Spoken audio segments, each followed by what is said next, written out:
Hello again. What I wanted to tell you was why I couldn't fly. I was a little boy, I mean, really little, like the shortest kid of my age anywhere around. You'd go to school and they'd take class pictures, and there are the little kids in the front row, and then behind them, they're the taller kids, and then if it's a big class, the tallest in the back, the teacher standing on the edge, and people would say, "Are you in the picture?" And I'd say, "Well, right," and they'd say, "Oh, that little blob?" So I was sensitive about being short and little. Uh, but naturally, my hero was Mighty Mouse, because Mighty Mouse was short and little, but he could fly through the air and do great deeds, and I wanted to fly through the air and do great deeds. But the secret of his power and his ability to fly was that he ate super cheese. So I looked around, I had to get me some super cheese, and I found it in a vacant lot on the way to school.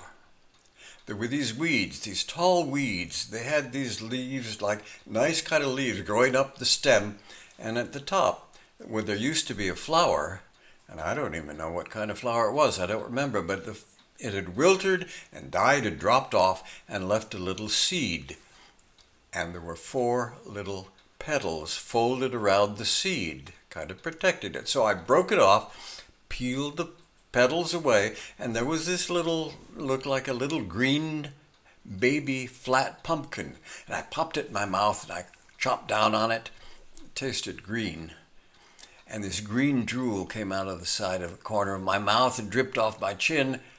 And it was kind of stringy, but I swallowed it down. I said, "Now I've eaten the super cheese and now I can fly." So I walked to the end of the block and I stood on the curb and I raised my arms up, up and away, and I jumped up into the air and came down in the middle of the street. I didn't fly.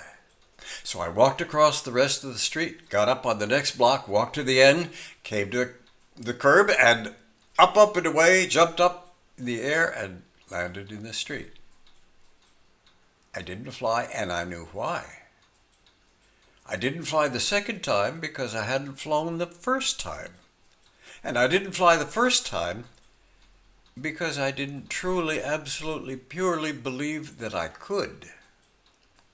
And I knew that my belief in my ability to fly was corrupted by doubt, polluted and corrupted, and by my experience with gravity. And I knew, and I told myself this, that if I can purify my belief and get rid of the doubt and just focus and concentrate on my belief that I can fly, I would fly. But I also knew, experience in life told me, I'm not ready for that yet. I cannot yet control my mind and my brain to where I can banish all doubt and keep my pure intensity of belief. So I said, well, not ready yet, maybe in the future, when I grow up a little more and I'm a little smarter and I can control the way I think. And people would look at me when I tried to explain why I couldn't fly, and they'd say, "You're a sophisticated little bugger, aren't you?" And I'd say, "Well, no, not really. I'm just not ready."